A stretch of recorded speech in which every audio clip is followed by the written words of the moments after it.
காணாமல் கண்கள் உறங்காது, உந்தன் பேரை சொல்லாமல் உள்ளம் உறங்காது, கடலில் சென்று சேராமல் நதியும் அடங்காது, இறைவா உம்மை சேராமல் இமைகள் உறங்காது, மேய்ப்பன் நீரும் இல்லாமல் மேன்மை வாராது, மேய்ப்பன் நீரும் இல்லாமல் மேன்மை வாராது, மந்தைகள் பாடும் சோகங்கள் காதில் விழ வேண்டும், நல்ல மேய்ப்பன் நீரன்றோ இன்றே வர வேண்டும், உம்மை கண்டு மண் மீது உயிர்கள் தொழ வேண்டும், வார்த்தை ஏதும் பேசாமல் கண்கள் அழ வேண்டும், மேய்ப்பன் நீரும் இல்லாமல் மேன்மை வாராது.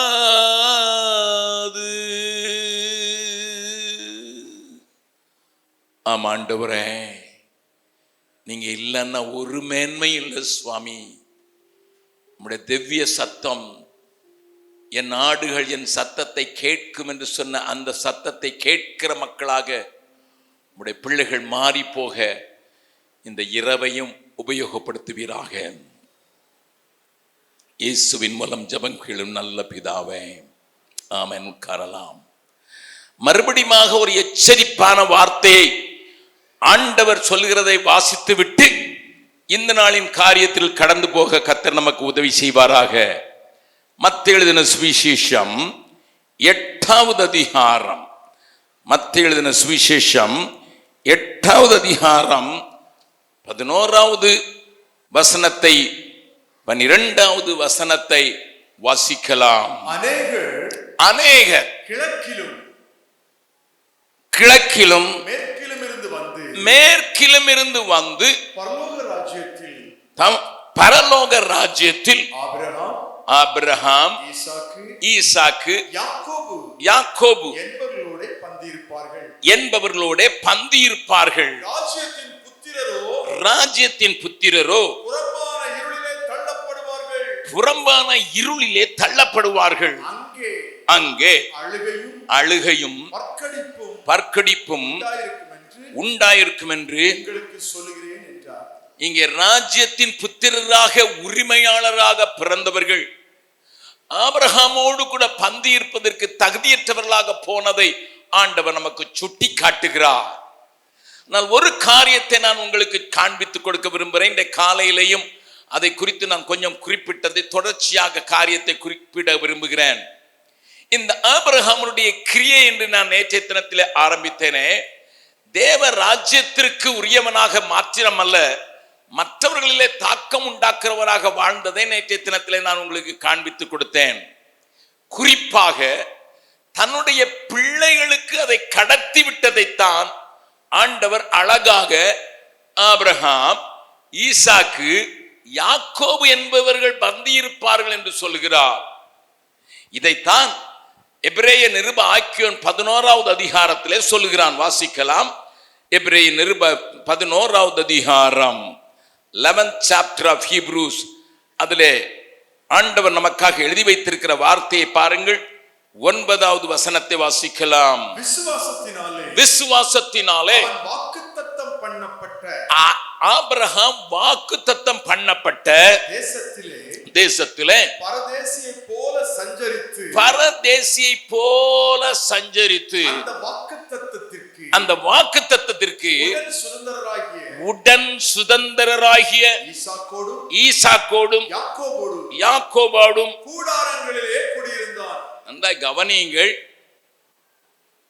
ஆதி நாட்களிலே பாடுவார்கள், கூடார வாசிகளாக நமக்கு இங்கு நாடென்றும் வீடென்றும் சொல்லலாமோ, கைவேலை இல்லாத வீடொன்றை மேலேதான் தருவேன் என்று போகலையோ, ஆனந்தமே பரம ஆனந்தமே என்று பழைய பக்தர்கள் எல்லாம் பாடினார்கள். இப்பொழுது உள்ள பக்தர்கள் எல்லாம் ஆடுவார்கள். அப்படித்தானே? இப்பொழுது உள்ள பக்த பாடல்களை கேட்கிறதற்கு அநேக நேரங்களிலே இரிட்டேஷனாக இருக்கிறது என்று நான் தைரியமாக சொல்ல முடியும். ஆதி நாட்களிலே நான் சிறுவனாயிருந்த போது கன்வென்ஷனிலே பாடின பாடல்கள், அன்றைக்கு பெரிய கிட்டார் கிடையாது, பெரிய கீபோர்டு கிடையாது, பெரிய ட்ரம் கிடையாது. அவளுக்கு இருந்ததெல்லாம் ஒரு பெரிய கொட்டு தான். கொட்டை கொட்டி கொட்டி அவர்கள் பாடுவார்கள், ஆனந்தமே பரம ஆனந்தமே என்று பாடிவிட்டு, கூடார வாசிகளாகும் நமக்கிங்கு வீடென்றும் நாடென்றும் சொல்லலாமோ என்கிற காரியத்தை அவர்கள் அறிக்கை செய்தார்கள் என்று வேதம் சொல்லுகிறது. ஆபிரகாம் பெரிய செல்வனாயிருந்தான் என்று ஆதியாகமம் 13வது அதிகாரம் 2வது வசனம் நமக்கு சொல்லுது, நமக்கு தெரியும். பெரிய சீமானாயிருந்தான். ஆடு மாடுகள் ஒட்டகங்கள் வேலைக்காரர்கள் வேலைக்காரிகளை உடைய பெரிய சீமானாய் தான் இருந்தான். ஆனால் அவன் தன்னுடைய மக்களுக்கு காண்பித்து கொடுப்பதற்கு, தன்னுடைய பிள்ளைகளுக்கு காண்பித்து கொடுப்பதற்கு கூடாரத்தில் குடியிருந்தான் என்று வேதம் நமக்கு காண்பித்து கொடுக்கிறது. 18வது அதிகாரத்தில் ஆண்டவர் அவனை சந்திக்க வரும்போது ஆண்டவரை உட்கார வைப்பதற்கு ஒரு கூடாரம் தானும் இல்லாமல் மரத்தடியிலே, அதற்காக உங்களுக்கு வீடுகள் வாசல் இருக்கக்கூடாது என்று நான் சொல்லவில்லை, மாறாக ஒரு கூடாரவாசியை போல அங்க குடியிருப்பதற்கு நீங்கள் புரிந்து அதை உங்கள் பிள்ளைகளுக்கு கற்றுக் கொடுக்க வேண்டும் என்று நான் சொல்ல விரும்புகிறேன்.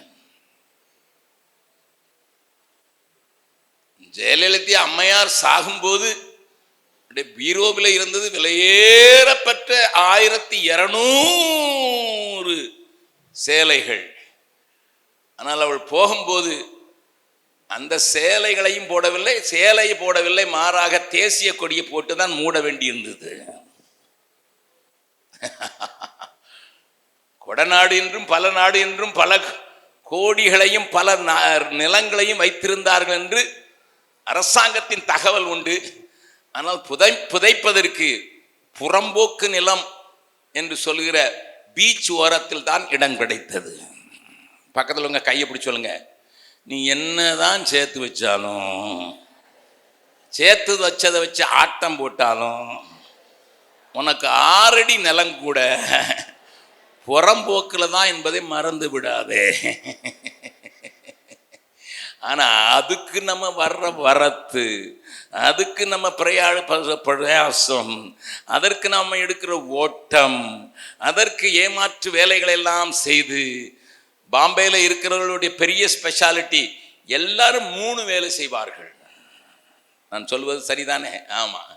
ஏதாவது ஒரு சைடில் ஒரு பிஸ்னஸ், சேலை வாங்கியாவது வித்துருவாங்க. அக்காமாரு வீட்டில் இருந்துக்கிட்டே டியூஷன் எடுத்துருவாங்க. அப்படித்தானே? ஆமாம். ஏதாவது, ஏன்னா இல்லைன்னா இங்கே பிழைக்கவும் முடியாது, வாழவும் முடியாது, பிள்ளைகள் படிக்க வைக்க முடியாது. ஆனால் அது ஐஸ்வர்யவானாக மாறுவதற்குத்தான் என்று சொன்னால் கொஞ்சம் கஷ்டம்தான். நன்றாய் கவனியுங்கள். ஆபிரகாமுடைய வாழ்க்கையில் அவனால் அனுபவிக்க முடிந்திருக்கும் அல்லவா? ஆனால் அவன் என்ன செய்தான்? அந்த அதிகாரத்தில் இந்த ஒரு வசனத்தை வாசியுங்கள், 13வது வசனம். இவர்கள் எல்லாரும் யாரையெல்லாம் பாதித்திருக்கிறான்? ஈசாக்கை பாதித்திருக்கிறான், யாக்கோபையும் பாதித்திருக்கிறான். 3 தலைமுறைகளுக்கு இந்த தாக்கத்தை உண்டாக்கி விட்டான் ஆபிரகாம். நல்லா கவனிங்க. நீ ஆண்டவரோடு கூட நடப்பது உண்மை என்றால் நீ உன்னுடைய தலைமுறைக்கு மாத்திரமல்ல அடுத்த தலைமுறைக்கும் நீ தாக்கத்தை உண்டாக்குவதற்கு தேவன் உனக்கு கிருபை தந்திருக்கிறார் என்பதை மறந்து விடாதே. அவர்களை பாதிக்கப்பட்ட இவர்கள் எல்லாரும் வாக்குத்தத்தம் பண்ணப்பட்டவைகளை அடையாமல் தூரத்திலே அவைகளை கண்டு நம்பி அணைத்துக் கொண்டு பூமியின் மேல் தங்களை அந்நியரும் பரதேசிகளும் என்றும் அறிக்கையிட்டு விசுவாசத்தோடே மரித்தார்கள். மறுபடியும் பக்கத்துல இருக்காங்க. உங்களை பார்த்து நான் பரதேசின்னு சொன்னேன், நீ சும்மா விட்டுருவீங்களா? அட்லீஸ்ட் 2 பல்லையாவது எடுத்து விட்டுருவோம். யாரடா பார்த்து பரதேசிங்கிற? யாரை பார்த்து பரதேசிங்கிற? உண்மைதானே அருமையானவர்களே? ஆனால் பெரிய செல்வந்தன் தேவனோடு கூட சிநேகிதன் என்கிற உறவை கொண்டவன். அந்த சிநேகிதன் என்கிற உறவை கொண்ட ஆபிரகாமில பலத்த மாற்றங்கள் ஒரு நாளிலே வந்துவிடவில்லை. நல்லா கவனிங்க. It is not happened in one day. It will never happen also. ஒரே நாளிலே நாம் மறுரூபப்பட்டு விட்டிருந்தோம் என்றால் நாம் இங்கே இருக்க தகுதியற்றவர்கள். ஆண்டவரை ஏற்றுக்கொண்டோடனே மறுரூபமாயிருந்தா எங்க போயிருக்கணும்? மேலே போயிருக்கணும். அப்போ உங்களை இங்க வச்சிருக்கிறார் எதுக்கு? இன்னும் தேரல. பணியாரத்தை சட்டியிலேருந்து எப்போ எடுப்போம்? வெந்தாதான். பக்கத்துல இருந்து மறுபடியும் சொல்லுங்க, நீங்க வேகலை இன்னும், அதனால தான் அங்கே வச்சிருக்கிறாரு. ஆமா, வேகாத பணியாரங்கள் பார்க்கறதுக்கு பணியாரம் மாதிரி தான் இருக்குது. கலர்லாம் கோல்டன் கலரா மாறிடுச்சு, ஆனா உள்ள வேகலை.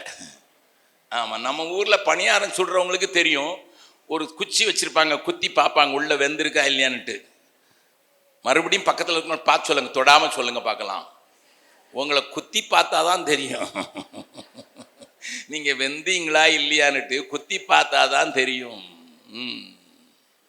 அப்ப நாம் மறுரூபத்தின் மேல் மறுரூபம் ஆவதற்கு அழைக்கப்பட்ட நமக்கு ஆண்டவர் பலவிதமான அனுபவங்கள் மூலமாக நடத்துகிறார். இந்த நிலையில அங்கே தூரத்திலே கண்டு, தேவன் ஆயத்தம் பண்ணி வைத்திருக்கிற ஸ்தலத்தை தூரத்திலே கண்டு நம்பி அணைத்து கொண்டு பூமியின் மேல் தங்களை அந்நியர் பிரதேசிகள் என்று அறிக்கையிடுகிற அளவுக்கு ஆபிரகாம் மாறி போனதற்கான காரணம், ஆண்டவரோடு நடக்க நடக்க தேவனை குறித்த ஒரு வெளிப்பாடு. நல்லா கவனிங்க. நான் 3 காரியங்களை உங்களுக்கு சுட்டி காட்டிவிட்டு அடுத்த காரியத்திற்கு கடந்து செல்ல விரும்புகிறேன். 3 காரியத்தை நான் உங்களுக்கு காண்பித்துக் கொடுக்கிறேன். How come he was so transformed? எப்படியாக அவன் உருமாற்றம் அடைந்தான் என்பதனை குறிப்பதற்கு அவனுக்கு ஏற்பட்ட 3 ஆண்டவரை குறித்த வெளிப்பாடுகளை முதலாவது உங்களுக்கு காண்பித்துக் கொடுக்க விரும்புகிறேன். திருப்புங்கள் அப்போஸ்தல நடபடிகள் 7வது அதிகாரம். அப்போஸ்தல நடபடிகள் 7வது அதிகாரத்துல ஸ்தேவான் அங்கே இருக்கிற ஆலோசனை சங்கத்தாரிடத்தில் பேச ஆரம்பிக்கிறான். 2வது வசனத்திலிருந்து வாசிக்கலாம். அதற்கு ஸ்தேவான், சகோதரரே பிதாக்களே கேளுங்கள். நம்முடைய பிதாவாகிய ஆபிரகாம் நம்முடைய பிதாவாகிய ஆபிரகாம் காரானூரிலே குடியிருக்கிறதற்கு முன்னமே மெசொப்பத்தோமியா நாட்டிலே இருக்கும்போது மகிமையின் தேவன் அவனுக்கு தரிசனமானார். நன்றாய் கவனியுங்கள். விக்கிரகங்களை வணங்கினது மாத்திரமல்ல, விக்கிரகங்களையே செய்து மற்றவர்களையும் விக்கிரகங்களை வணங்குவதற்கு ஏவி கொண்டிருந்த குடும்பம் தான் ஆபிரகாம் என்று சொல்லப்படுகிற தேராகினுடைய மகனும் மற்றவர்களும் செய்து கொண்டிருந்தார்கள். அதுதான் அவருடைய தொழில். ஆனால் உள்ளேக்குள்ளே ஒரு ஏக்கம் இருந்தது. என்ன ஏக்கம் இருந்தது? நாங்களே உண்டாக்குகிற இந்த விக்கிரகங்களுக்கு நாங்களே வணக்கம் செய்வதற்கு மற்றவர்களையும் ஏவுகிறோம், நாங்களும் வணங்குகிறோமே என்கிற ஒரு ஏக்கம், இது ஒரு பொய், இது ஒரு மாய்மாலம், இது என்னுடைய தெய்வமாய் இருப்பதற்கு வாய்க்கவில்லை, முடியாது, நான் தானே உண்டாக்கினேன் என்கிற ஏக்கம் பெரிதாகி பெரிதாகி பெரிதாகி ஆபிரகாமுக்கு அதிகமான போது தன்னை தேடுகிற யாவருக்கும் தன்னை வெளிப்படுத்துகிற நல்ல ஆண்டவர் தன்னை வெளிப்படுத்தி நான் மகிமையின் தேவன் என்று வெளிப்பட்டார். அந்த மகிமையின் தேவனை அவன் கண்டபோது, உன் நாட்டை விட்டு, உன் மக்களை விட்டு, உன் சுகந்தங்களை விட்டு நீ புறப்பட்டு நான் காண்பிக்கிற தேசத்துக்கு போய் என்று சொன்னபோது கீழ்ப்படிவதற்கு அவனுக்கு எளிதாகவே இருந்தது, மிகவும் எளிதாக இருந்தது. ஏனென்றால் தேவனுடைய மகிமை அல்ல, மகிமையின் தேவனையே பார்த்து விட்டான். மகிமையின் தேவனை பார்த்ததினால இந்த தேவன் அழைக்கிறார், இந்த தேவன் என்னை கூப்பிடுகிறார், இந்த தேவனுக்கு நான் செவி கொடுக்க வேண்டும் என்கிற எண்ணத்தினாலே அவன் உந்தப்பட்டவனாக தான் பிறந்த இடத்தை அல்லது மொசமத்தோமியா நாட்டை விட்டு அவன் பிரயாணம் பண்ணி ஆண்டவர் காண்பிக்கிற தேசத்துக்கு போகிற வழியிலே காரானூரிலே கொஞ்ச காலம் தங்க வேண்டி இருந்தது. பின்னதாக மீண்டும் ஆண்டவர் 12வது அதிகாரத்துல ஆபிரகாமை கமான் மூவ் ஆன் என்று அவனுடைய தகப்பனாருடைய மரணத்திற்கு பின்பு அவனை தட்டிவிட்ட பின்பு அவன் கானான் தேசத்திலே வந்து குடியிருக்கிறான். ஆனால் இவனுக்கு இப்பொழுது முழுவதுமாக ஆண்டவர் வெளிப்பட முடியவில்லை. ஆண்டவர் முழுவதுமாக அவனுக்கு தன்னை பூரணமாக ஒரே நாளிலே வெளிப்படுத்தவில்லை. மாறாக அவனுக்கு பல அனுபவங்களை அங்கே கொடுக்கிறார். என்ன நடக்கிறது என்பதை நீங்கள் அறிந்திருந்தாலும் ஒரு வசனத்தை வாசிக்கலாம். ஆதியாகமம் 12வது அதிகாரம், ஆதியாகமம் 12வது அதிகாரம். அங்கே ஒரு காரியம் நடக்கிறது. 10வது வசனத்தை வாசிக்கலாம். அத்தேசத்திலே, அதாவது கானானிலே வந்து சேர்ந்து இந்த தேசத்தை தான் உனக்கு கொடுக்க போகிறேன் என்று ஆண்டவர் சொன்ன அந்த தேசத்திலே பஞ்சம் உண்டாயிற்று. பஞ்சம் உண்டாயிற்று. தேசத்திலே பஞ்சம் கொடிதாயிருந்தபடியால், தேசத்திலே பஞ்சம் கொடிதாயிருந்தபடியினாலே ஆபிரகாம் எகிப்து தேசத்திலே தங்கும்படி, எகிப்து தேசத்திலே தங்கும்படி அவ்விடத்துக்கு போனான். அங்கே இருந்து மீண்டுமாக தெற்கே பிரயாணம் பண்ணி அவன் எகிப்துக்கு வருகிறான். என்னை கேட்கிற அருமையானவர்களே, பிரச்சனை வந்தபோது, குறைவு வந்தபோது, தன்னோடு கூட இருக்கிறவர்களுக்கும் தன்னுடைய ஆடு மாடுகளுக்கும் ஆகாரம் கிடைக்கிறதுக்கு முடியவில்லை என்று சொன்னபோது, பஞ்சம் அவனை தள்ளி கொண்டு போன போது, அவன் பல முறைகள் பல விழத்தை கட்டுகிறவனாய் இருந்த போதிலும் கூட தேவனிடத்தில் ஒரு காரியம் கேட்டிருக்க முடியும். ஆனால் அவன் கேட்கவில்லை. மாறாக தூரத்திலே ஆகாரம் கிடைக்கிறது என்று தெரிந்தவுடனே, பஞ்சத்திலே ஆகாரம் இங்கே உண்டு என்று தெரிந்தவுடனே அவன் எகிப்துக்கு கடந்து சென்றான் என்பதை நீங்கள் அறிவீர்கள். எகிப்து தேசம் ஒரு பொல்லாத தேசம். எப்படிப்பட்ட தேசம் எகிப்து தேசம்? யாராயிலும் ஒருத்தர் அழகா இந்த ஊருக்கு போய்விட்டால் போதும், அதை குறித்தான் எல்லாரும் பேசுவார்கள். ஆமா, பாத்தியா பாத்தியா நம்ம ஊருக்கு ஒரு அழகான பொண்ணு வந்திருக்கா, அழகான பொண்ணு வந்திருக்கா. ஏனென்றால் அவர்கள் சொன்னாங்க பாருங்கள், வாசிக்கலாம் 14வது 15வது வசனம். பார்வோனுடைய பிரபுக்களும் 14 வசனம் 14 வாசத்துக்கு அதுக்கு பிறகு ஆபிரகாம் எகிப்திலே வந்தபோது, எகிப்திலே வந்தபோது எகிப்தியர் அந்த ஸ்திரீயை, எகிப்தியர் அதாவது சாராய் பார்த்து மிகுந்த அழகுள்ளவள் என்று கண்டார்கள். மிகுந்த அழகுள்ளவள் என்று கண்டார்கள். பார்வோனுடைய பிரபுக்களும் அவளை கண்டு பார்வோனுக்கு முன்பதாக அவளை புகழ்ந்தார்கள். போதும், நல்லா கவனிங்க. ஒரு ஊருக்கு புதுசா ஒரு பெண் வந்திருக்கிறா. எல்லா பிரபுக்களும் பாத்தியாடா பாத்தியாடா, சுண்டுனா ரத்தம் வந்துடும் போல தெரியுது, பாத்தியா எப்படி அழகா இருக்கிறா. இவங்க புகழ்ந்து பேசி பேசி பேசி ராஜா காதுக்கு போறது வரை பேசியிருக்கான். ஆமா ஆமா, பொல்லாத ஊர் எகிப்து. அழகிகள் என்று எகிப்தில் அழகிகள் இருந்தாலும் வெளியே இருந்து வருகிற ஆபிரகாமினுடைய மனைவியை அவர்கள் புகழ்ந்தது மாத்திரமல்ல, அவர்கள் புகழ்ந்ததை கேட்ட பார்வோன் அவளை அரண்மனைக்கு கொண்டு வந்து அவளை தனதாக்கி கொள்ள விரும்பின போது ஆபிரகாம் பலவீனன், புதிய இடத்திற்கு வந்திருக்கிறான். ராஜாவே மனைவியை கொண்டு போய் விட்டான். ஆனால் ராஜா கொண்டு போய் விட்டு சும்மா இருக்கவில்லை. என்ன செய்தான் என்று வாசியுங்கள். 16வது 17வது வசனம். அவள் நிமித்தம் அவன் ஆபிரகாமுக்கு தயை பாராட்டினான். அவனுக்கு ஆடு மாடுகளும் கழுதைகளும் வேலைக்காரரும் வேலைக்காரிகளும் கோழிகை கழுதைகளும் ஒட்டகங்களும் கிடைத்தது. எக்ஸ்சேஞ்ச் ஆஃபர் என்று சொல்லுவார்கள். பழைய ஸ்கூட்டரை கொடுத்தா புதுசு கிடைக்கும், பழைய காரை கிடைச்சா புது கார் கிடைக்கும் அப்படின்னு அட்வர்டைஸ்மெண்ட் போயிட்டான்னா எல்லா பழைய கார் வச்சிருக்கவங்களும் அங்கே போய் நிற்பாங்க அல்லவா. இங்கே அதே மாதிரி தான் சாராளை எடுத்துக்கொண்டு அவள் நிமித்தம் ஆடு மாடு கோழிகை கழுதை வேலைக்காரர்கள் வேலைக்காரி எல்லாத்தையும் வாங்கின உடனே இப்பொழுது ஆபிரகாம் எல்லாவற்றையும் விட்டு வந்தவன் தான், தனக்குரியவைகளையே விட்டு வந்தவன் தான். ஆனால் இலவசம்னு சொன்ன உடனே வாங்கிக்கிட்டான். நம்ம ஊர்ல அட்வர்டைஸ்மெண்ட் போடும்போது சொல்லுவாங்க, ஆமா ஆமா என்ன அட்வர்டைஸ்மெண்ட் போனாங்க, இந்த பக்கெட்டை வாங்கினால் இந்த மக் இலவசம். ஏன்னா மக்கு விற்கிறதுக்கு இல்லை, பக்கெட்டை விற்கிறதுக்கு இது ஒரு பெரிய காரியம். உங்க ஊர்ல 2 வாங்கினா 1 ஃப்ரீ அப்படின்னு சொன்னாலே நம்ம கண்ணு எல்லாமே அங்கதான் போவோம். எத்தனை வருஷமா உள்ள வச்சிருந்த சரக்கோ அதை அது கட்டு சரக்கு என்று சொல்வார்கள். வீட்டில் வந்து ஒரு நேரம் உடுத்திட்டு தண்ணியில போட்டு எடுத்தா அது நூலாம் வந்துடும். அதெல்லாம் நமக்கு கவலை, ஃப்ரீ கொடுத்தாங்க. பக்கத்தில் உங்களை பார்த்து சொல்லுங்க, உங்களை பற்றி சொல்லுங்க, ரொம்ப நல்ல ஆட்கள், ஃப்ரீன்னு அலைஞ்சிட மாட்டீங்க. ஏனென்றால் இப்பொழுதுதான் ஆண்டவருக்குள் வந்திருக்கிறான், இப்பொழுதுதான் மகிமையின் தேவனை அறிந்திருக்கிறான். ஆகையினால அவனுக்கு உலகத்தினுடைய அந்த ஆஃபருக்கும் தேவன் தருகிற ஆசீர்வாதத்துக்கும் அவனுக்கு வித்தியாசம் கண்டுபிடிக்க முடியவில்லை. Listen very carefully.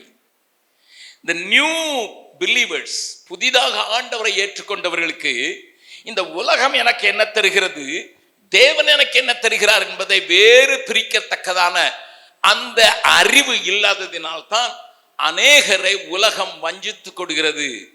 ஆகினால் தான் இயேசு அடிக்கடி சொன்னார், நான் உலகத்தார் அல்லாதது போல. சத்தமாவே சொல்லுங்க பார்க்கலாம். பக்கத்தில் அக்காவை பார்த்து திரும்பி சொல்லுங்க, அண்ணனை பார்த்து சொல்லுங்களேன், உங்களை பார்த்தா அப்படி தெரியலையே, நீங்க சொல்ற மாதிரி தெரியலையே. Listen, the biggest problem in Christian church today is this: they don't know how to discern what is worldliness and what is godliness. எது தேவ பக்திக்குரியவைகள், எது உலகத்துக்குரியவைகள் என்பதை அநேக கிறிஸ்தவர்களுக்கு அடையாளம் தெரியாமல் வாழ்கிறதுனால்தான் உலகம் அவளை எளிதாக ஏமாற்றி விடுகிறது, எளிதாக கவிழ்த்து விடுகிறது, எளிதாக அவளை விழுங்கி விடுகிறது என்று நான் சொல்லுவேன்.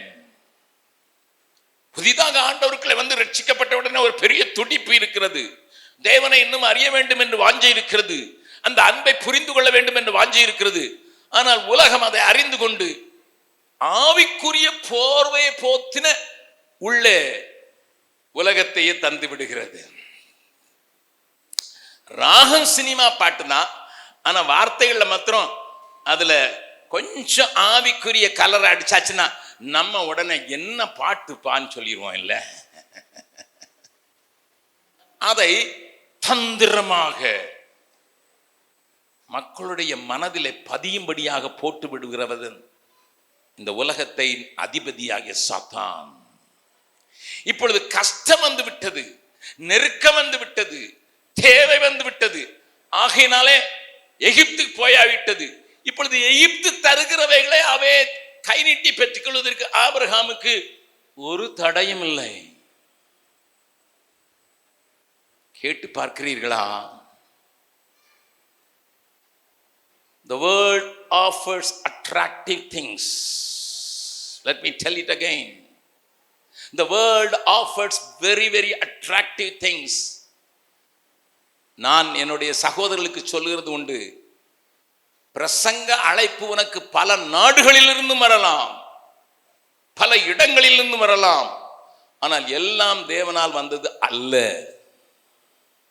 என்னுடைய உடன் தலைவர்களுக்கு நான் சொல்லுவது, பெரிய பெரிய நாடுகளில் இருந்து வரலாம், பெரிய பெரிய கூட்டங்களை ஒழுங்கு செய்கிறவர்கள் சொல்லலாம், ஆனால் எல்லாம் தேவனிடத்தில் வருவது அல்ல என்று என்னுடைய தலைவர்களுக்கு நான் அடிக்கடி ஞாபகப்படுத்துவது வழக்கம். தேவ சித்தத்திற்கு ஒப்பு கொடுத்த ஒரு ஜெபத்தை செய்துவிட்டு ஒரு இன்விடேஷனை ஓபன் பண்ணி பாருங்கள் என்றுதான் நான் எல்லாருக்கும் சொல்லுவது வழக்கம். நமக்கு ஆசையா இருக்கலாம், பிரசங்கம் பண்ணதானே ஒரு வாய்ப்பு கிடைக்கிறது என்று. அந்த ஆவிக்குரிய காரியத்திலே நாம் இதை அறியாமல் இருப்போம் என்றால், உலகத்திலே வாழ்கிற நீங்களும் நானும் நம்மையும் நம்முடைய குடும்பங்களையும் நம்முடைய பிள்ளைகளையும் காண்பிப்பதற்கு நீங்கள் அறிந்திருக்க வேண்டும்.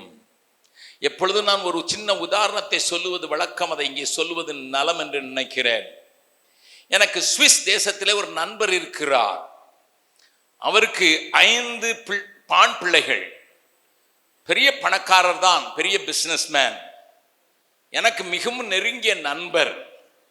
அவருக்கு 25,000 ஏக்கர் நியூசிலாண்டிலே லேண்ட் இருக்கிறது.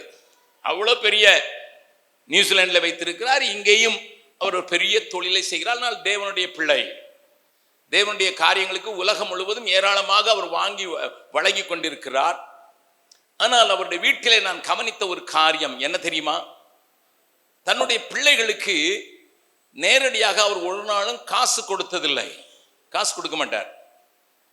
அவங்க ஒவ்வொரு வேலை செய்யணும், அந்த வேலையை செய்தால் தான் அவங்களுக்கு காசு கொடுப்பார். இந்த வாரம் முழுவதும் சாப்பிட்ட மேஜையை துடைக்கிறதுக்குன்னு ஒரு பிள்ளை, அதை எடுத்து டிஷ் வாஷரில் போடணுங்கிறதுக்கு அந்த பிள்ளைக்கு ஒரு டியூட்டி இருக்கும். வாஷ் பண்ணி முடித்த உடனே அதை எடுத்து அடுக்கி வைக்கணும், அதுக்கு ஒரு காசு. அங்கே பழங்கள் சில காரியங்களில் காலங்களில் அங்கே காய்த்து கிடக்கும். செரி ஃப்ரூட்ஸ் இவ்வளவு பழித்தால் தான் உனக்கு இவ்வளவு காசு என்று அந்த பிள்ளைகளை மரத்தில் ஏற வைத்து அதை பறித்து கொண்டு வர வேண்டும். தண்ணீர் ஊற்ற வேண்டும். அவங்க வீட்டை சுற்றி இருக்கிற சில மரங்களுக்கு தண்ணீர் எடுத்து ஊட்ட வேண்டும். ஏனென்றால் எலிகள் அந்த வேரை சாப்பிட்டு விடும். ஆகினால் தண்ணீர் ஊற்றி அந்த எலிகளை அழிக்க வேண்டும் என்கிற அந்த பயிற்சி அவர். இப்படி ஒவ்வொரு பிள்ளைக்கும், இன்னொரு பிள்ளைக்கு அவருடைய அலுவலகத்தில் போய் எல்லாவற்றையும் துடைத்து சுத்தம் பண்ண வேண்டும். பெரிய பணக்காரருடைய தான் தன் பிள்ளைகளை இப்படித்தான் வளர்த்து வந்தார். ஒரு தடவை நானும் அவரும் குடும்பத்தில் பேசிக்கொண்டிருந்த போது அவருடைய மனைவி சொன்னார்கள், ஐயா எனக்கு 4 பிள்ளைகளை சமாளிப்பது, 5 அந்த நேரத்தில் 4 இருந்தது, 4 பிள்ளைகளை சமாளிப்பது கஷ்டமாக இருக்கு. நான் சொன்னேன், உங்களுக்கு பொம்பளை பிள்ளை இல்லை, அதனால சந்தோஷப்படுகிறேன். ஒன்று வச்சிங்கன்னா இன்னும் எல்லாத்தையும் காட்டே கலைத்து விடும் என்று என்னுடைய மகளுடைய காரியத்தையெல்லாம் நான் அவளுக்கு சொல்லி கொண்டிருந்தேன். நான் இதை உங்களுக்கு சொல்லியிருக்கலாம், நான் சொல்வது நலம் என்று நினைக்கிறேன். இன்றைக்கு காலையில் என்னுடைய மகளை குறித்து சொன்னேன் அல்லவா? அவள் சின்ன வயதிலே துரு என்று பேசிக்கொண்டே இருப்பாள். என்னையும் வேலை செய்ய விட மாட்டாள். வந்து நின்று என்னை தொந்தரவுப்படுத்துகிறதுனால என்னை மனைவியை பார்த்து நான் சொன்னேன்மா, இவளுக்கு ஒரு பொம்மையை செஞ்சு கொடுத்துரு, பழைய துணியை போட்டு எதையாவது ஒரு பொம்மை மாதிரி செஞ்சு கொடுத்துருமா, அதை அவள் பார்த்துக்கிட்டு அதுக்கிட்டே பேசிக்கிட்டு இருக்கட்டும், என்னை வேலை செய்ய விட மாட்டேங்கிறான்னு சொல்லி பழைய துணியெல்லாம் வைத்து என்னுடைய மனைவி ஒரு சின்ன பொம்மையை செய்து கொண்டாள். அது கழுத காது மாதிரி இருந்தது, மூக்கு முயல் மாதிரி இருந்தது, எப்படி ஒரு உருவத்தில் இருந்தது. அதை செய்து கொடுத்திருந்தாள். அவள் என்னுடைய மனைவி என்று சொன்னாள், நீங்களே உங்கள் பிள்ளைங்க கொடுத்து அதை நீங்கள் பழக்கி வைத்து விடுங்கள் என்று சொன்னாள். நான் என் மகளுக்கு அந்த பொம்மையை கொடுத்தியம்மா, திஸ் இஸ் யுவர் பேபி, இதான் உங்கள் பேபி, இதை பார்த்துக்கொள்ள வேண்டியதெல்லாம் உனக்கு தான் வேலை அப்படின்னு சொன்னேன். சரி என்று சொன்னவள் 2வது நிமிஷத்தில் திரும்பி வந்துவிட்டாள். டேடி டவல் கொடுக்க மறந்து விட்டீர்கள் என்று சொன்னாள். பிள்ளைக்கு குளிர் அடிக்கிறது என்று சொன்னாள். சரி, ஒரு டவல் கொடுத்து ஆகிவிட்டது. அதற்கு பிறகு கொஞ்சம் சுற்றி விட்டு போயினால், டாடி கொஞ்சம் கை வைத்து பாருங்கள், காய்ச்சல் அடிக்கிறது போல இருக்குது என்றாள். நான் என்ன செய்ய வேண்டும் என்று கேட்டேன். கொஞ்சம் ஜோம் பண்ணுங்க. வியாதியஸ்தருக்கு ஜோம் பண்ணி தான் பழக்கம். ஆனால் இப்போ இவளுக்கு இந்த பொம்மைக்கு நான் ஜோம் பண்ணுறேன். அதுவும் கழுத காது மூக்கு வேற மாதிரி இருக்கு, பொம்மைக்கு கை வச்சு ஜோம் பண்ணி. சரிம்மா, இன்னும் போய்விட்டு ஒரு 5 நிமிடத்தில் நீங்கள் உங்கள் ஜபத்தில் ஒன்றும் பலன் இல்லை டாடி, கமான், இதுக்கு கொஞ்சம் பவுடர் போடுறதுக்கு எல்லாம் வந்து வைக்கிறது, கொஞ்சம் பவுடர் கொடுங்கள். பவுடர் கொடுத்தாச்சு. அதுக்கு பிறகு கொஞ்சம் குருதையெல்லாம் போட்டு கையில் தடவி விடுங்கள், வாய்க்குள் இருக்கிறதா என்று பாருங்கள். என்னை அவள் படுத்தின பாடல கடைசியில் சொன்னாள், வாங்க டாடி டாக்டர்கிட்ட போயிட்டு வந்துடலாம். ஆமாம், டிரைவர்கிட்ட சொல்லுங்க வண்டி எடுக்க சொல்லுங்க, நம்ம டாக்டரை போய் பார்த்து 2 இன்ஜெக்ஷன் போட்டால் தான் சரியாகும் போல.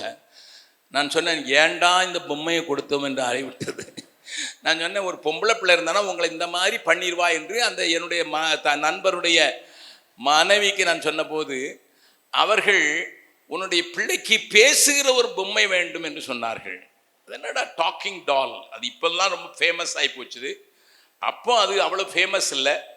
அப்போ அது எனக்கு விளங்கவில்லை. எனக்கு நாங்கள் இத்தாலி தேசத்திற்கு பிரயாணம் பண்ணுவதற்கு அவருடைய மூத்த மகனும் நானும் என்னுடைய நண்பரும் புறப்பட்டு போகும்போது திடீரென்று என்னுடைய நண்பர் ஒரு இடத்துல காரை நிறுத்திவிட்டு உள்ளே ஒரு கடைக்குள்ளே போய்விட்டார். அவர் என்னுடைய மகளுக்கு ஒரு பொம்மை வாங்க வேண்டும் என்று சென்றிருக்கிறார், எனக்கு தெரியாது. நான் இந்த டாக்கிங் டால் என்று பேசுகிற பொம்மை என்று சொன்னார்கள் என்று சொல்லி நான் உள்ளே போய் பார்க்கும்போது அந்த கடைக்காரர் சொல்ல, இது உங்களுக்காக பேக் பண்ணி ஆச்சுன்னுட்டு. நான் காசு கொடுக்கவில்லை, நான் வாங்கவும் சொல்லவில்லை என்று நான் அதை பெற்றுக்கொள்ளவில்லை. அது பெரிய கதை. நன்றை கவனியுங்கள். அந்த டாக்கிங் டாலில் நீங்கள் ஒரு சிடி மாதிரி ஒன்று கொடுப்பாங்க, அதை போட்டிங்கன்னா அது சில வார்த்தைகளை பேசும், சில காரியங்களை சொல்லும், அம்மா அப்பான்லாம் கூப்பிடும். அந்த பொம்மையை தான் அந்த அம்மா சொல்லி இருக்கிறார்கள். இப்பொழுது என்னோடு வந்திருந்தானே அவருடைய மகன், அவன் ஒரு சின்ன பையன், அவனுக்கு 10 வயது இருக்கும். அவன் உள்ளே போய் ஒரு சின்ன பிளாஸ்டிக் பொம்மையை வாங்கி கொண்டு வான். அவனுக்கு அவங்க அப்பா வேலை செய்ததினாலே கொடுத்த காசிலே வாங்கினான். அவன் அங்கே ஷாப்ல அவனுடைய அப்பா வந்தார், என்னுடைய நண்பர். அவன் சொன்னான், டாடி ஹவ் இஸ் இட், எப்படி இருக்குது? அவர் கேட்டார், எப்படி வாங்கினாய்? நான் சம்பாதிச்சு வச்சிருந்த பணத்தை எடுத்துட்டு வந்தேன், எனக்கு இந்த இவ்வளோன்னு பொம்மை ஆசையா இருந்தது, நான் வாங்கினேன். அவர் சொன்னார், நோ.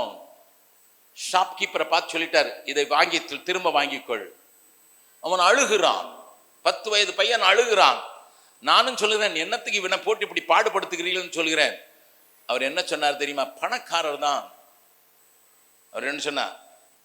ஜெபக்குமார், என் பிள்ளையை ஸ்பாயில் பண்ணி விடாதே, கெடுத்து விடாதே. நான் என்ன கெடுக்கிறேன்? என் பிள்ளைகளுக்கு நான் கற்றுக் கொடுத்திருக்கிறேன், ஒரு சின்ன பொருளை வாங்கும் முன்னதாக 3 கேள்விகள் கேட்க வேண்டும். நம்பர் 1, இது எனக்கு தேவைதானா? நம்பர் 2, நான் சரியாக ஜெபித்து எனக்கு சமாதானம் இருக்கிறதா? நம்பர் 3, இந்த பணத்தை வைத்து இதைவிட நல்ல காரியம் எதையாயும் செய்யலாமா? சார் லிசன், நீங்களும் நானும் பிள்ளைகளை வளர்க்கும் போது அவர்கள் கேட்பதையெல்லாம் வாங்கி கொடுக்கிறது அவளை கெடுத்து விட்டது உண்டு. உண்மைதானே? ஆமா. ஒரு பெரிய தொழில் அதிபர், ஏராளமான நிலங்களை வைத்திருக்கிறவர், தன்னுடைய பிள்ளையை படிப்பிப்பதற்கு இது எனக்கு தேவைதானா? இது இல்லாவிட்டால் என்னால் வாழ முடியாதா? இதை வாங்குவதற்கு நான் சரியாக ஆண்டவரிடத்தில் ஜெபித்து நான் பெற்றுக் கொண்டிருக்கிறேனா? 3வதாக, இதை விட நல்ல காரியம் ஒன்றை செய்ய முடியாதா? உங்கள் பிள்ளைகளுக்கு கற்றுக் கொடுங்கள். I learned a lesson as a preacher. I learned a lesson from the businessman. நான் பிரசங்கி, அவர் எனக்கு ஒரு பாடம் சொல்லி கொடுத்து விட்டார், காட்டி கொடுத்து விட்டார். இந்த மாலை வேளையில ஆபிரகாம் பார்வோன் தருகிறான் என்று வாங்கி கொண்டான். அவன் வாழ்க்கை முழுவதும் வேதனை. அதில் வந்ததில் தான் ஆகாரம் உண்டு, அதில் வந்ததுதான் குடும்பத்துக்குள்ள சண்டை போடுகிற வேலைக்காரர்கள் உண்டு. பக்கத்தில் கையை பிடிச்சி கண்ணுக்குள்ள பார்த்து சொல்லுங்க பார்க்கலாம், ஃப்ரீயா கிடைக்குதுன்னுட்டு கையை நீட்டி பெற்றுக்கொள்ளாதே, அது வேதனையை கொண்டு விடும். அழகான ஒரு வசனத்தை அடிக்கடி சொல்லுவோம்லாம், கர்த்தருடைய ஆசீர்வாதமே ஐஸ்வரியத்தை தரும், அதோட ஒரு வேதனையை கூட்டா. ஆபிரகாமுக்கு இப்பொழுது புரிந்து விட்டது, ஐயோ வேதனை வந்து விட்டது. நான் தேவனிடத்திலும் கேட்கவில்லை, நான் அவரிடத்திலே ஆலோசனை பெறவும் இல்லை, நானே பெற்றுக்கொண்டேனே என்கிற அந்த காரியம். அந்த பின்பு ஆண்டவர் தன்னை வெளிப்படுத்தினால்தான் இவனுக்கு இன்னமும் தன்னை வெளிப்படுத்தினால்தான் இன்னமும் மறுரூபமாவான் என்று நினைத்து 14வது அதிகாரத்திலே அவனை ஒரு அனுபவத்துக்குள் கொண்டு போகிறார். ஆதியாகமம் 14வது அதிகாரம். அங்கே என்ன நடக்கிறது என்பதை இந்த வீட்டிலே போய் வாசித்து விடுங்கள். லோத்து இருந்த சோதோம் குமராவும் அதனுடைய ராஜாக்களும் 5 ராஜாக்கள் கைதியாக்கப்பட்டு 4 ராஜாக்களால் வெற்றி பெற பெற்று அவர்கள் போய்விட்டார்கள்.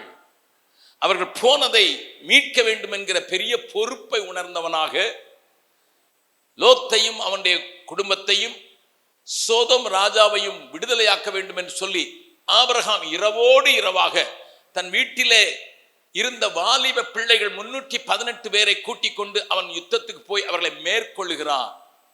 மேற்கொண்ட அந்த நேரத்தில் சோதோமின் ராஜா ஆபிரகாமை பார்த்து என்ன சொல்கிறான் என்பதை நீங்கள் பார்க்க முன்னதாக ஒரு காரியத்தை காண்பித்து கொடுக்க விரும்புகிறேன். வாசிக்கலாம். 17வது வசனத்தையும் 18வது 19வது வசனத்தையும் வாசிக்கலாம். அவன் கெதர்லா கோமேரையும் அவனோடு இருந்த ராஜாக்களை முறியடித்து திரும்பி வருகிற போது சோதோமின் ராஜா புறப்பட்டு ராஜாவின் பள்ளத்தாக்கு என்னும் சாவே பள்ளத்தாக்கு மட்டும் அவனுக்கு எதிர்கொண்டு போனான். அன்றியும், நன்றாய் கவனிங்கள், முக்கியமான காரியம், அன்றியும் உன்னதமான தேவனுடைய ஆசாரியனாய் இருந்த, நல்ல கவனிங்க, உன்னதமான தேவனுடைய ஆசாரியனாய் இருந்த சாலமின் ராஜாவாகிய மெல்கிசதேக்கு அப்பமும் திராட்சரசமும் கொண்டு வந்து அவனை ஆசீர்வதித்து வானத்தையும் பூமியையும் உடையவராகிய உன்னதமான தேவனுடைய ஆசீர்வாதம் ஆபிரகாமுக்கு உண்டாவதாக அன்று 20 மாசங்களே உன் சத்துருக்களை உன் கையில் ஒப்பு கொடுத்த உன்னதமான தேவனுக்கு ஸ்தோத்திரம் என்று சொன்னான். போதும்.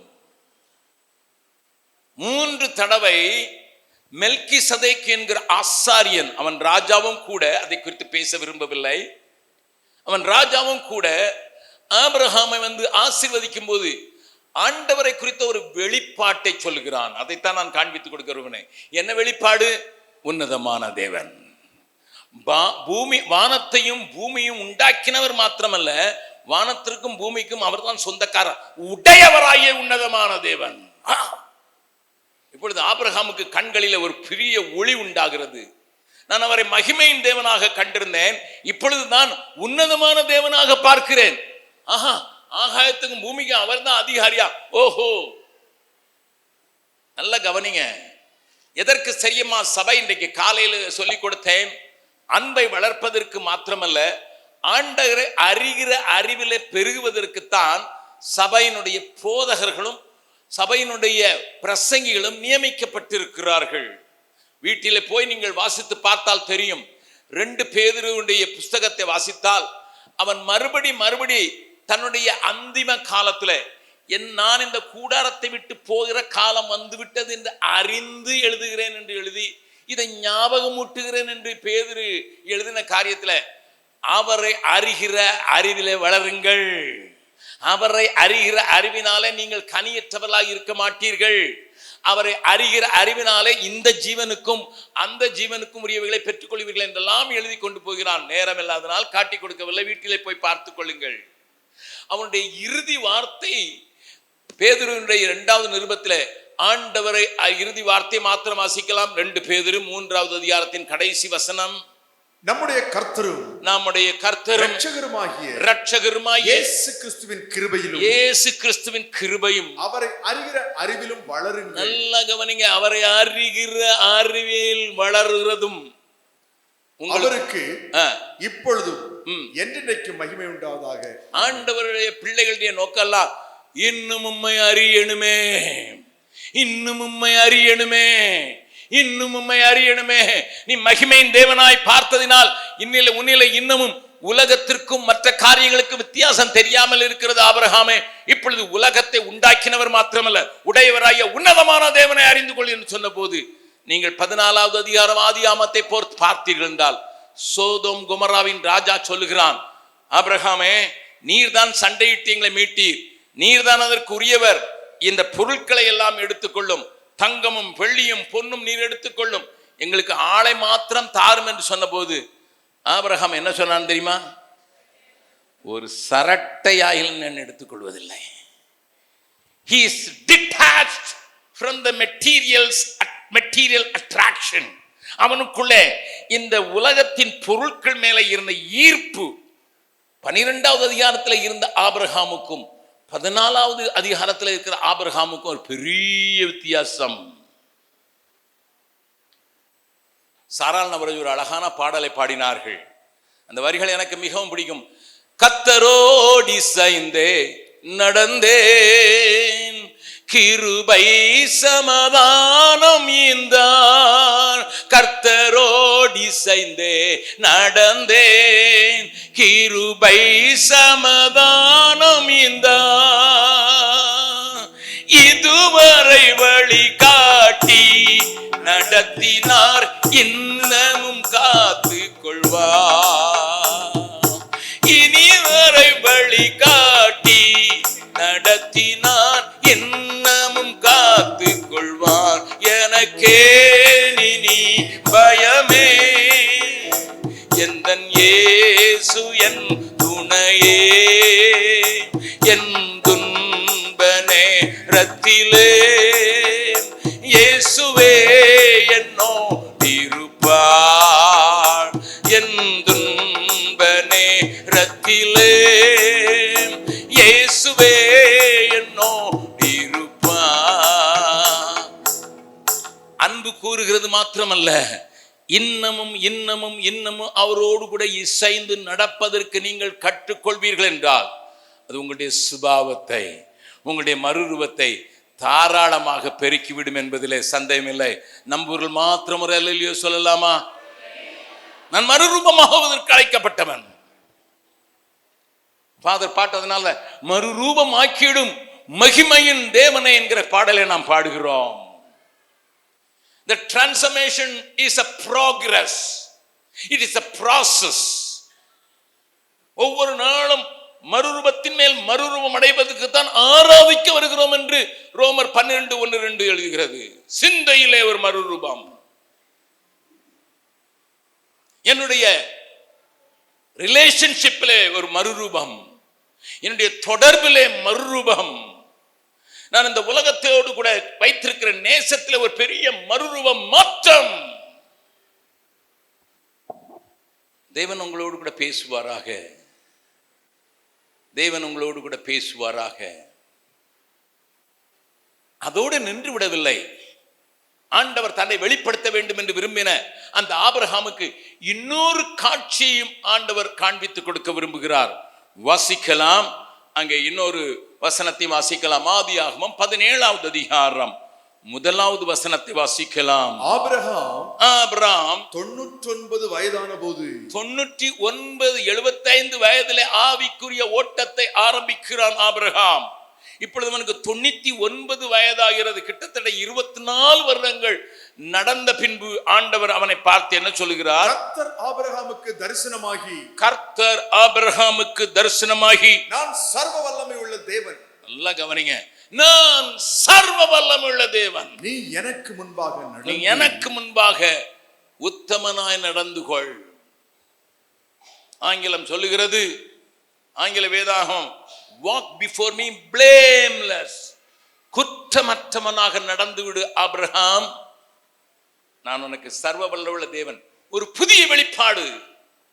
அந்த வெளிப்பாடு வந்த பின்புதான் ஆபிரகாம் அதில் தேறிவிட்டானா என்பதை பார்ப்பதற்கு, உனக்கு பிரியமான குமாரனை எனக்கு பலியிடு என்று சொன்னால், அவனை குறித்து வேதம் சொல்லுகிறது, ஆபிரகாமை பார்த்து ஆண்டவர் தகன பலியாக உன் பிள்ளையை கொடுத்து விட வேண்டும் என்று சொல்லும்போது, இந்த சாம்பலில் இருந்தும் என் பிள்ளையை உயிரோடு எழும்ப பண்ணுவதற்கு தேவன் வல்லவர் என்கிற அந்த பெரிய நினைவு. நீங்க ஆண்டவரோடு நடந்து நடந்து நடந்து உங்கள் எண்ணங்களிலே மாற்றம், உங்கள் விசுவாசத்திலே மாற்றம், உங்கள் காரியங்களிலே மாற்றம் உண்டாகவில்லை என்றால் எங்கேயோ நின்று விட்டீர்கள் என்று அர்த்தம். ஆபிரகாமின் பிள்ளைகள் என்று சொல்கிற நீங்கள் அவனுக்குள் ஏற்பட்ட அதே மாற்றம் என்னிலையும் அனுதினமும் நடக்க வேண்டும் என்று சொல்லி கெஞ்ச வேண்டிய அவசியம் உண்டு. போன வருஷத்தை காட்டிலும் நான் மாறியிருக்கிறேனா? அதற்கு முந்தின நாட்களை காட்டிலும் இப்பொழுது ஆண்டவரோடு நடந்து நடந்து என்னிலே தாழ்மை, மென்மை, வைராக்கியம், விசுவாசம் பெருகி இருக்கிறதா என்பதை அடிக்கடி சோதித்து பார்க்கிறதற்கு தேவன் உங்களை அழைக்கிறார். அது உங்கள் பிள்ளைகளையும் பாதிக்கட்டும், ஈசாக்கை பாதிக்கட்டும், யாக்கோபை பாதிக்கட்டும், உங்கள் பேர பிள்ளை வரைக்கும் பாதிக்கத்தக்கதான ஒரு வாழ்க்கை ஆபிரகாம் வாழ்ந்து விட்டான். இதுதான் அவனுடைய வாழ்க்கை, இதுதான் அவனுடைய வாழ்க்கை. எனக்கு கர்த்தருடைய கிருபையினால 9 பேர பிள்ளைகளை தந்திருக்கிறார் ஆண்டவர். அந்த 9 பேர பிள்ளைகளுக்கும் நான் கடனாளி அல்ல. பிள்ளைகளை வளர்த்தேன், பிள்ளைகள் தான் அவர்களை வளர்க்க வேண்டும். ஆனாலும்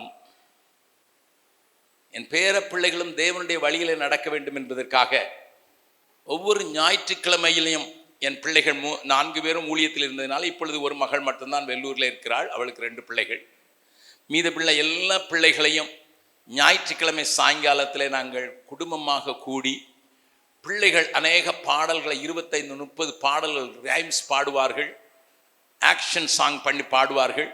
அதற்கு பிறகு அவர்களுக்கு கதை சொல்லுகிற பொறுப்பு எனக்குரியது. ஸ்டில் நான் சொல்லவில்லை இன்டர்நேஷ்னல் ப்ரீச்சர், இந்த குட்டி பிள்ளைகளுக்கு கதை எடுக்கிறதுக்காக எனக்கு வேலை. No no no no no I have a responsibility. அந்த ரெஸ்பான்சிபிலிட்டியை நான் அந்த பிள்ளைகளுக்கு கதையாக சொல்லி நாங்கள் எல்லாரும் சேர்ந்து நீதிமொழிகளில் ஒரு அதிகாரத்தை முறையாக ஒருவர் மாற்றி ஒருவர் எல்லாரும் வசனங்களை வாசித்து சில பாடல்களை பாடி அதற்கு பிறகு ஜெபித்து சாப்பிடுவது ஒவ்வொரு ஞாயிற்றுக்கிழமையிலும் நடக்கிற ஒரு காரியம். என் பேரப்பிள்ளைகள் 5 வயதிலிருந்து 15 அல்லது இப்பொழுது 6 வயதிலிருந்து 16 வயது அத்தனை பேரையும் உட்கார வைத்து எப்படியாயிலும் கர்த்தருக்கு பயப்பட வேண்டும் என்கிற காரியத்தை அவர்களுக்கு ஊட்டி வழங்க வேண்டும் என்பதை என்னுடைய தலைமையில கொண்டு நான் இருக்கும் போதெல்லாம் இதை செய்வதற்கு கர்த்தர் உதவி செய்திருக்கிறார். இன்றைக்கும் உதவி செய்கிறார்.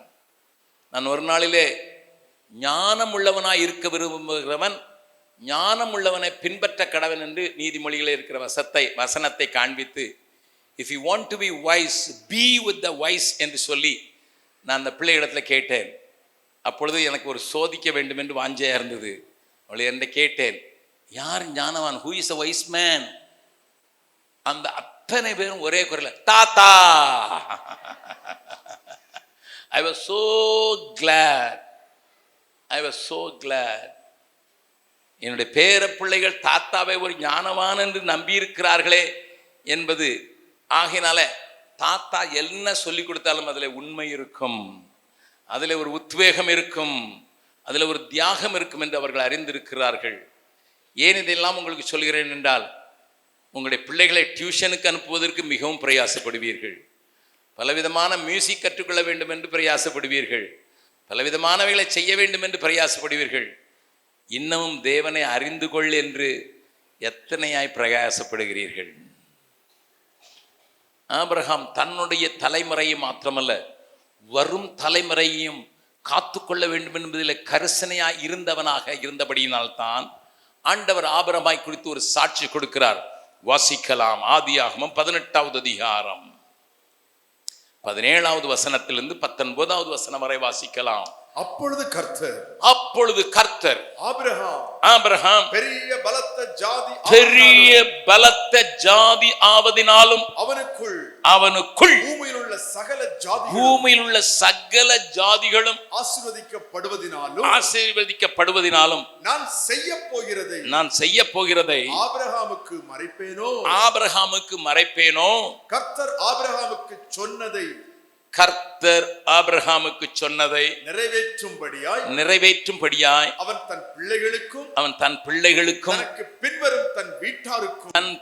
பின்வரும் தன் வீட்டாருக்கும் நீங்கள் நீதியையும் நியாயத்தையும் செய்து கர்த்தருடைய வழியை காத்து நடங்கள் என்று கட்டளையிடுவான் என்பதை அறிந்திருக்கிறேன்.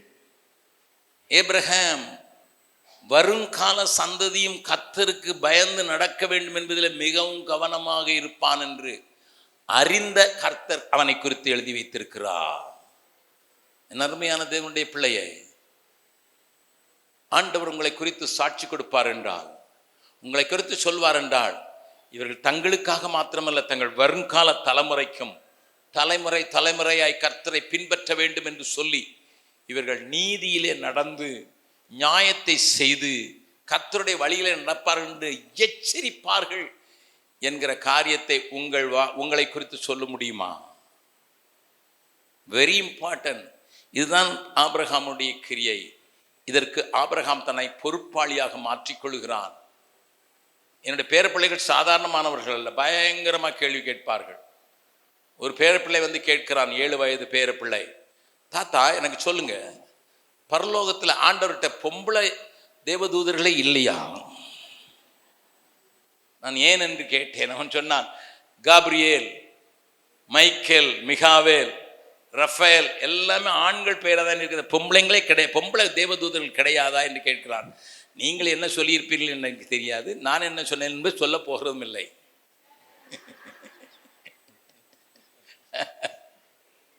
Today's children are very smart.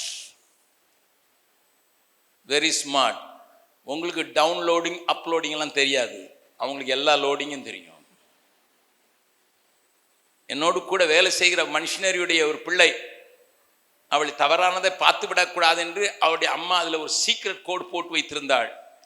பிள்ளை 2வது நிமிஷத்தில் அதை உடைத்து விட்டு உள்ளே போய்விட்டது. அப்பொழுது அம்மா கேட்டாள், என்னடா, நான் தான் கம்ப்யூட்டர் டீச்சர், நான் போட்டு வச்ச கோடையை நீ அடிச்சுட்டு நீ போயிட்டிய. மம்மி, எதையாவது உள்ளே போகாமல் இருக்கனா இந்த மாதிரி போடுங்கன்னா அந்த 7 வயதுக்குள்ள கம்ப்யூட்டர் டீச்சருக்கு சொல்லிக் கொடுக்குற காலம். Your children are born with chip என்று சொல்வேன் நான். அவங்களுக்கு சிப் வச்சு அனுப்பிட்டார் ஆண்டவர். They are smarter than you. அதை தேவ வழியில் நடத்துவதற்கு நீங்கள் பொறுப்பாளிகள். நீங்கள் பொறுப்பாளிகள். நீங்கள் பொறுப்பாளிகள். ஏனென்றால் உன்னுடைய பிள்ளை போகிற ஸ்கூலிலே சயின்ஸ் டீச்சர் சொல்லிக் கொடுப்பார்கள். என்ன சொல்லிக் கொடுப்பார்கள்? ஆதாம் ஏவாளில் இருந்தெல்லாம் ஜனங்கள் வரவில்லை, ஒரு பிக் பேங் நடந்தது, அதுக்குள்ளே இருந்து என்னெல்லாமோ வந்தது, அதுக்கு பிறகு குரங்கு 5, அதுக்கு பிறகு நம்ம வந்துட்டோம். என்னுடைய பேர பிள்ளைகளுக்கு நான் கற்றுக்கொண்டு கொண்டிருந்தேன். நான் சொன்னேன், கழுதையும் குதிரையும் சேர்ந்து கோவேரி கழுதை உண்டாயிற்று. ஓஹோ, எல்லாம் குட்டி தான், நண்டுகள் தான், 25 கிராம் 50 கிராம் 75 கிராம் தான். ஒரு பேரன் கேட்கிறான், தாத்தா அப்ப ஏன் கோவேரி கழுதை இன்னொரு கோவேரி கழுதை உண்டாக்க முடியவில்லை?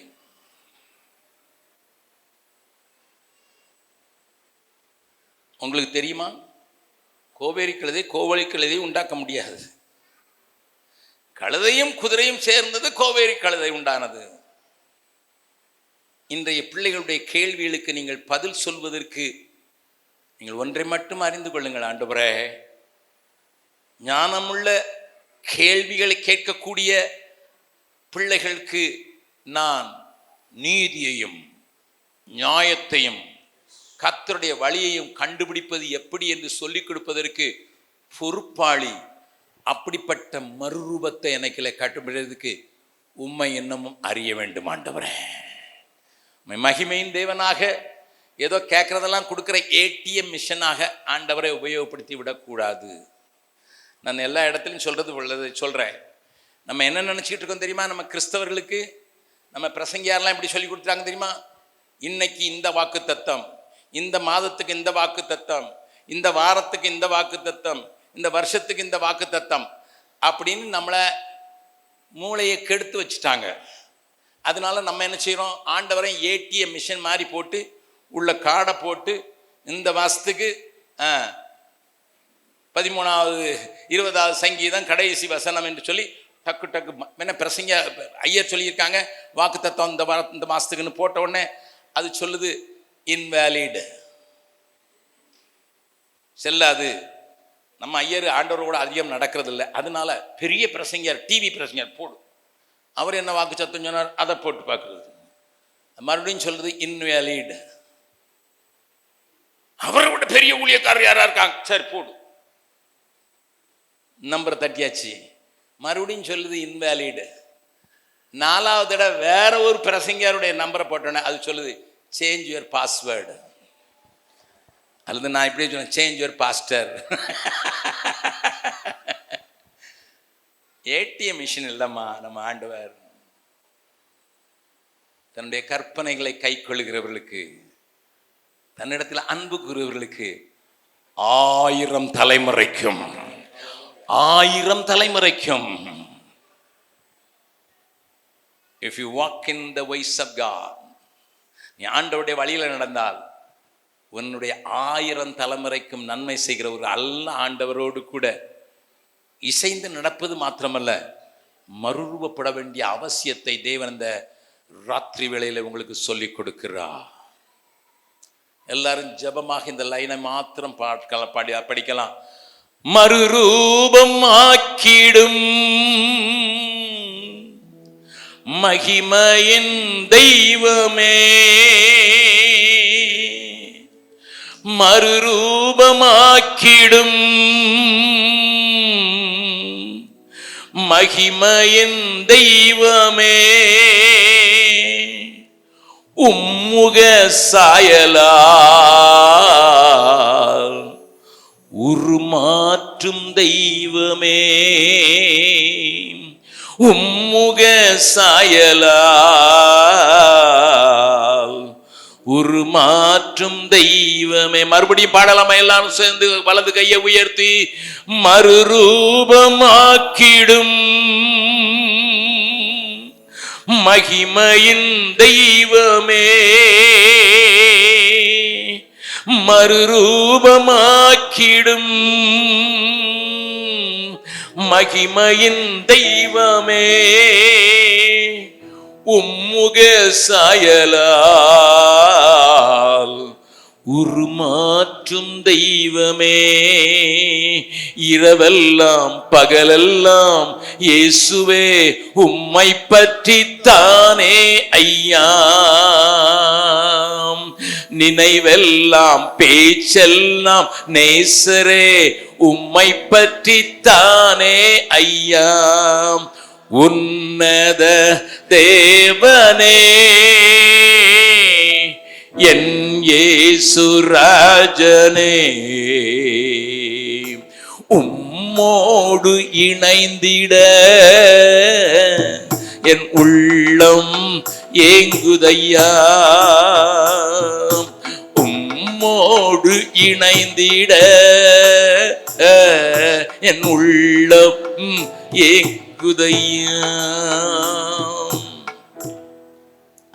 ஆபிரகாம் ஆயத்தம் பண்ணின முக்கியமான ஒரு காரியத்தை நாளை சாயங்காலத்தில் உங்களோடு கூட பேசி, இன்னமும் ஆபிரகாமுடைய வாழ்க்கை நமக்கு சவாலாக மாறிப்போவதற்கு உங்களை வழி நடத்த விரும்புகிறேன். மறுபடியும் ஜபமாக மாத்திரம் மறுபடியும் உங்களை கை வைத்து, ஆண்டவரை என்னை மறுரூபப்படுத்தும். 10 வருஷத்துக்கு நான் எப்படி இருந்தேனோ அப்படியே தான் இருக்கிறேன். போன வருஷம் கோவப்பட்ட மாதிரி தான் இந்த வருஷம் டபுளாக தான் கோவப்படுறேன். போன வருஷம் இருந்த பொறாமை இன்னும் அப்படியே போக மாட்டேங்குது. இன்னும் பொருள் மேலே ஆசை அப்படியே தான் இன்க்ரீஸ் ஆகிட்டே தான் போது ஒழிய குறைஞ்ச பாடில்லை. என்னை மறுரூபமாக்குங்க சுவாமி, என்னை மறுரூபமாக்குங்க. மறுரூபமாக்கிடும் மகிமையின் தெய்வமே, மறுரூபமாக்கிடும் மகிமையின் தெய்வமே, உம்முக சாயலால் உருமாற்றும் தெய்வமே, உம்முக சாயலால் உருமாற்றும் தெய்வமே. இறந்தவாறு கண்களை மூடி இந்த உன்னதமான தெய்வத்தை உற்று பார்ப்போம்.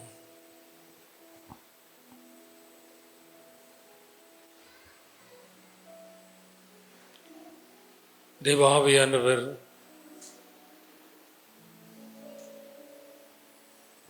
அவருடைய அணங்குகளினாலே நம் அருகாமையில் அமர்ந்து சிந்தைகளை சிதறவிடாமல் சீராக அவர் உற்று பார்ப்பதற்கு உதவி செய்தார்.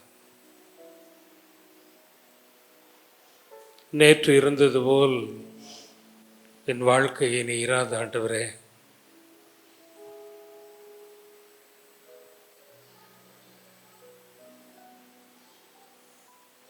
வருகிற நாட்கள் என் வாழ்க்கையில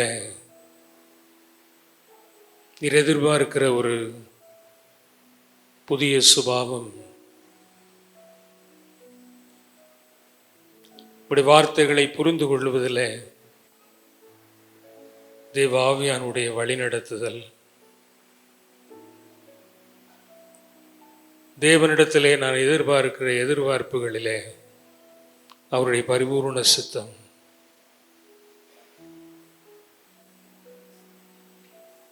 உமக்காக வாழ்வேன், உம்மோடு வாழ்வேன், நானும் எனக்கு உரியவைகளும் உமக்கு மாத்திரம் சொந்தம்.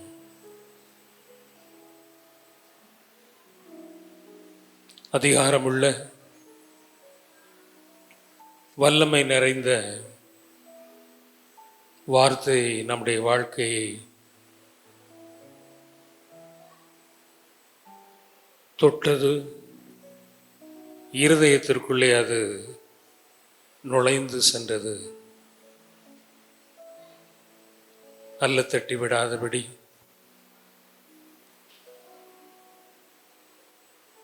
அதை உரிமையோடும் உத்தம விசுவாசத்தோடும் சொந்தமாக்கிவிட, அந்த சுதந்திரத்தின் மூலமாக அநேகருக்கு நாம் உயிருள்ள சாட்சிகளாக வாழ்ந்திட,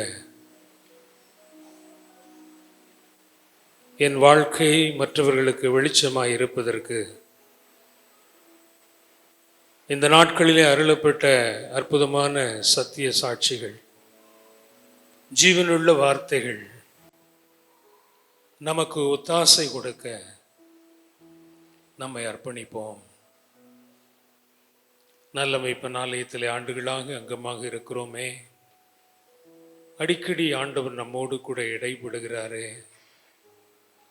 ஒரு நோக்கத்தோடு இந்த அருமையான 3 நாட்கள் தொடர்ந்து நாளை தினத்திலே ஆராதனை, தேவனால் நியமிக்கப்பட்ட தெரிந்து கொள்ளப்பட்ட பரிசுத்த ஆவியானவரால் முத்திரையிடப்பட்ட வார்த்தைகள் நம்மை உருவாக்க, நம்மை நிலைநிறுத்த, நம்மை அவருக்கு உண்மையுள்ள சாட்சிகளாக வாழ்ந்துவிட அவரால் தெரிந்து கொள்ளப்பட்ட தேவதாசரால் அருளப்பட்டது. ஆண்டவரே, என்னை அர்ப்பணிக்கிறேன், என்னை ஒப்புக் கொடுக்கிறேன் என்ற அந்த உணர்வோடு நம்மையும் நம்முடைய காணிக்கையும் ஆண்டவருடைய சமூகத்திலே படைப்போம். ஆண்டவரே, என்னையும் எனக்கு உரியவைகளையும் நீர் அங்கீகரிக்கத்தக்கதாக எனக்கு உதவி செய்யும் என்று அந்த உன்னதமான தெய்வத்தினுடைய கரத்திலே ஒப்புக் கொடுப்போம். நல்ல ஆண்டவரே, கற்றுக் கொடுத்தவைகளை சரியாக நாங்கள் ஏற்றுக்கொண்டு எங்களுக்கு உரிமையாக்கி உடைமையாக்கி உன்னதோடு தொடர்ந்து வாழ்ந்துவிட நீ தொடர்ந்து எங்களுக்கு கிருபை தருவீராக. இயேசுவின் மூலம் ஜெபம் கேளும் நல்ல பிதாவே.